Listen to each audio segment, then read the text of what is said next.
Hello दोस्तों, आज हम करने जा रहे हैं क्लास 10वीं का हिंदी क्षितिज भाग 2 का पाठ 8वां। ठीक ना। पाठ का नाम है कन्यादान। कितनी प्रामाणिक था उनका दुख लड़की को दान में देते वक्त। अब इस यहाँ पर कहा है कितना, मतलब कि प्रामाणिक का अर्थ क्या होता है वास्तविक में, कितना वास्तविक में। तो कितना वास्तविक था उनका दुख, मतलब कि वो भी लड़की को दान में देते वक्त। और यहाँ पर एक महिला की जहाँ तक बात की जा रही है, ऐसे तो इसमें खुलासा नहीं किया गया किसी महिला की बात है, बट यहाँ पर महिला के बारे में बोला जा रहा है। ठीक ना। तो एक माँ है, वो अपनी बेटी को जब दान में दे रही है तो उनको दुख क्या है, बहुत ही ज़्यादा कैसा है, बहुत ही दुखी में है उनकी माँ। ठीक ना। जैसे वही उनकी अंतिम पूंजी हो। लड़की अभी सियानी नहीं थी। अब देखो यहाँ पर ये इस्तेमाल किया गया जैसे उनकी अंतिम पूंजी थी। अब ये अंतिम पूंजी हो, ये वर्ड क्यों इस्तेमाल किया कि अंतिम पूंजी। बेसिकली क्योंकि कोई माँ बाप जो होते हैं वो अपने बच्चे को बड़ा करते हैं, पाल पोस कर बड़ा करते हैं, और मतलब कि एक तरीके से जब वो अपनी बेटी को दान में देते हैं तो क्या होता है, बिल्कुल ही समझ लो कि वो अपनी आधी पूंजी मतलब कि दे ही देते हैं। इसीलिए यहाँ पर पूंजी का इस्तेमाल किया गया है बहुत अच्छे शब्दों का। ठीक ना। अब लड़की अभी सियानी नहीं थी। बेसिकली यहाँ पर सियाने का अर्थ ये नहीं कि वो बहुत बच्ची थी या फिर वो हो, तो यहाँ पर सियाने का अर्थ है कि मतलब कि उन्होंने वहाँ पर अभी दुखों को उन्होंने नहीं झेला था। ठीक ना। सियानी का अर्थ क्या है कि उन्होंने दुखों के लिए नहीं झेला था। और ये जो अंतिम पूंजी, ये किसके लिए उपयोग किया गया है, ये जो है लड़की के लिए उपयोग किया गया है। ये जो अंतिम पूंजी है जो लिखा हुआ है किसके लिए उपयोग किया गया है, लड़की के लिए। ठीक ना। और ये सियानी का अर्थ पता ही आपको, यहाँ पर कोई बच्चे से अर्थ नहीं है कि मतलब कि वो बच्चा नहीं था। या सियानी का अर्थ है कि भाई मतलब कि उन्होंने अभी तक वो जो उनकी जो बेटी थी उन्होंने दुख को नहीं झेला था। ठीक ना। अब इसके बाद पढ़ते हैं। अभी इतनी भोली सरल थी कि उसे सुख का अभाव तो होता था लेकिन दुख बाँचना नहीं आता था। देखो ये कह रहा है कि भाई देखो उनका सुख का तो आभास होता था। सुख का आभास मतलब कि कोई भी बेटी जब अपने घर पे रहती है माँ बाप के पास, तो उनके पास वो उनके माता पिता जो होते हैं उनको हर सुविधा प्रोवाइड करवाते हैं जितनी उनकी क्या नाम है, जितने वो समर्थ होते हैं उतना सुविधा उनको प्रोवाइड करवाते हैं। इसीलिए बेसिकली उनको कोई दुख तो नहीं होता है। और यहाँ पर है कि भाई लेकिन वो दुख बाँचने का अर्थ क्या है यहाँ पर, मतलब कि बीतना या फिर उसके ऊपर बीता। ठीक ना, ये अर्थ यहाँ पर है। तो उसको अपना या फिर दुख बताना नहीं आता था। ठीक ना। किसको, ये बाँचना और शब्द किसके लिए उपयोग किया गया है, ये भी उसकी बेटी के लिए उपयोग किया गया है। बाँचना शब्द किसके लिए उपयोग किया गया है, बेटी के लिए। ठीक ना। अब ये पाठिका थी वह धुंधले प्रकाश की। अब ये पाठिका का अर्थ क्या होता है, पाठिका का अर्थ होता है मतलब कि पढ़ी हुई, क्या पढ़ी हुई। और ये पाठिका किसके लिए उपयोग किया गया, पाठिका उसके माँ के लिए उपयोग किया गया कि भाई उसकी माँ, यहाँ पर बात की इसकी पाठिका मतलब उसकी माँ के लिए इस्तेमाल किया गया पाठिका शब्द। पाठिका का जो अर्थ है वो उसकी किसके लिए, माँ के लिए उपयोग किया गया है। ठीक।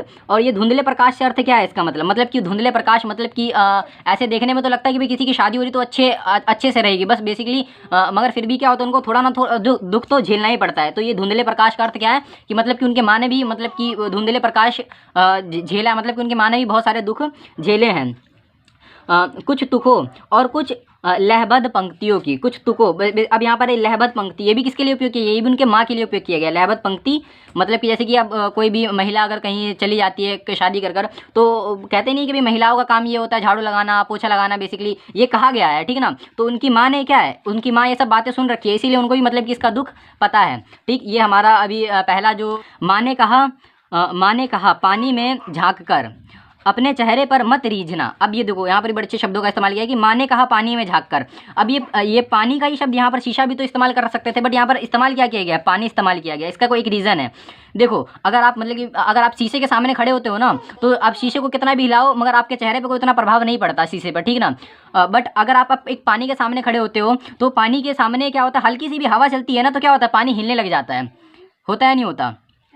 तो वैसी पानी हिलने लग जाता है, वैसी क्या होता है, वैसी एक चेहरे का क्या, चेहरे मतलब कि उसकी वैसी एक खूबसूरती या फिर उसका चेहरे का रंग होता है। बेसिकली अगर वो अपने चेहरे के रंग पे अतराएगी या फिर कुछ करेगी तो बाद में बेसिकली उनका क्या होगा, जो चेहरे का रंग वंग वो तो बुढ़ापे में चला ही जाएगा और उनको दुख परेशानी झेलनी पड़ सकती है। इसीलिए ये इस्तेमाल किया गया है।